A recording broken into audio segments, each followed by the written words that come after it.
Hello बच्चों, चलिए प्रश्न को समझते हैं। प्रारंभ में विराम अवस्था में स्थित एक न्यूट्रॉन विखंडित होकर एक प्रोटॉन, एक इलेक्ट्रॉन एवं एक एंटी न्यूट्रिनो उत्सर्जित करता है। उत्सर्जित इलेक्ट्रॉन का संवेग 1.4 गुणा 10⁻26 किलोग्राम मीटर प्रति सेकंड तथा एंटी न्यूट्रिनो का संवेग 6.4 गुणा 10⁻27 किलोग्राम मीटर प्रति सेकंड है।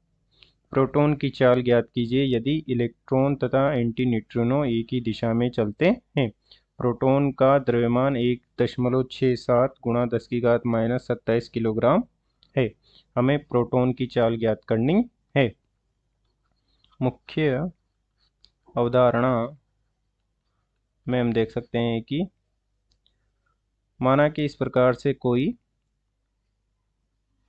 m द्रव्यमान का कण है और उसकी चाल u है और आंतरिक बलों के कारण माना कि यह m1 द्रव्यमान व m2 द्रव्यमान में टूट जाता है और यह m1 द्रव्यमान तथा m2 द्रव्यमान v1 व v2 वेग से गति करते हैं। चूंकि यहाँ पर बाह्य बल परिणामी बाह्य बल शून्य है, आंतरिक बलों के कारण यह m1 व m2 द्रव्यमान में विभक्त हुआ है, तो संवेग का संरक्षण होगा। तो इसे हम लिख सकते हैं कि संवेग संरक्षण से mu बराबर हो जाएगा m1u1 plus m1v1 plus m2v2। अब चलिए प्रश्न को हल करते हैं। प्रश्न में दिया गया है कि एक न्यूट्रॉन है जो कि विराम अवस्था में अर्थात u1 बराबर 0 है और विराम अवस्था में है और ये प्रोटॉन और न्यूट्रॉन में टूट जाता है, प्रोटॉन और इलेक्ट्रॉन में टूट जाता है। इस प्रकार से प्रोटॉन, इलेक्ट्रॉन और न्यूट्रिनो में टूट जाता है।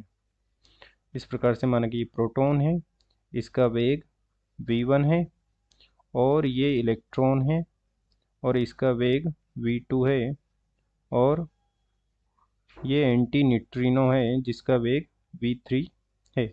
और हमें प्रश्न में दिया गया है कि प्रोटॉन, इलेक्ट्रॉन और न्यूट्रिनो एक ही दिशा में है, जो कि हमने इस प्रकार से बनाया है कि इलेक्ट्रॉन और एंटी न्यूट्रिनो एक ही दिशा में है। तो यहाँ भी हम संवेग संरक्षण से लिख सकते हैं कि चूंकि आंतरिक बलों के कारण न्यूट्रॉन, प्रोटॉन, इलेक्ट्रॉन तथा एंटी न्यूट्रिनो में परिवर्तित हुआ है तो संवेग में संरक्षण होगा।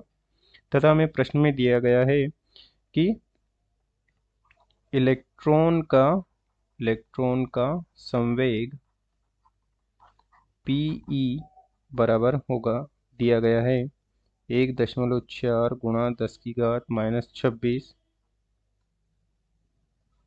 किलोग्राम मीटर प्रति सेकंड तथा एंटी न्यूट्रिनो का संवेग दिया गया है P एंटी न्यूट्रिनो बराबर 6.4 गुणा 10⁻27 किलोग्राम मीटर प्रति सेकंड तथा प्रोटॉन का द्रव्यमान दिया गया है mp बराबर 1.67 गुणा 10⁻27 किलोग्राम। और हमें ज्ञात करना है कि प्रोटॉन का वेग, जो कि vp हमें ज्ञात करना है। तो यहाँ से हम संवेग संरक्षण से हम लिख सकते हैं कि संवेग संरक्षण से हम लिख सकते हैं कि mp vp बराबर हो जाएगा, या हम इसे इस प्रकार से भी लिख सकते हैं कि थोड़ा सा सरल हो जाए कि न्यूट्रॉन mn vn बराबर हो जाएगा mp vp या प्लस हो जाएगा me v2 plus m neutrino v3। हमने यहाँ पे v1 बराबर vp लिख दिया है और vn का मान 0 है अर्थात न्यूट्रॉन विराम अवस्था में है। तो हम देख सकते हैं कि न्यूट्रिनो तथा इलेक्ट्रॉन एक दिशा में है तो विपरीत दिशा में प्रोटॉन चला जाएगा, जो कि हो जाएगा एम पी वी पी बराबर हो जाएगा minus M P V P बराबर हो जाएगा, इसको हम लिख सकते हैं संवेग ऑफ इलेक्ट्रॉन, और इसे लिख सकते हैं संवेग ऑफ एंटी न्यूट्रिनो, जो कि हो जाएगा एम पी ई और पी न्यूट्रिनो।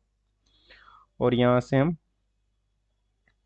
वी पी को लिख सकते हैं जो कि माइनस में है, और ये हो जाएगा, मान रख देते हैं इसमें,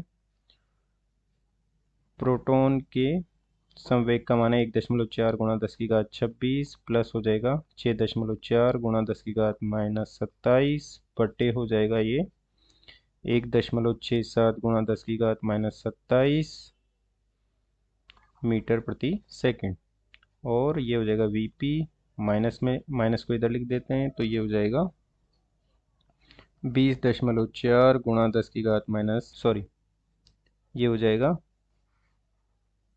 हल करने पर 12.2 मीटर प्रति सेकंड माइनस में है, या फिर इसे लिख सकते हैं कि 12.2 मीटर प्रति सेकंड इलेक्ट्रॉन व एंटी न्यूट्रिनो की विपरीत दिशा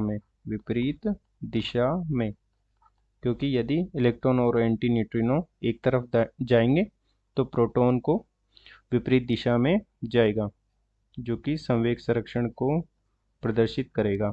इस प्रकार से हमने दिए गए प्रश्न को हल कर दिया है। आशा करते हैं आपको समझ में आया होगा। धन्यवाद।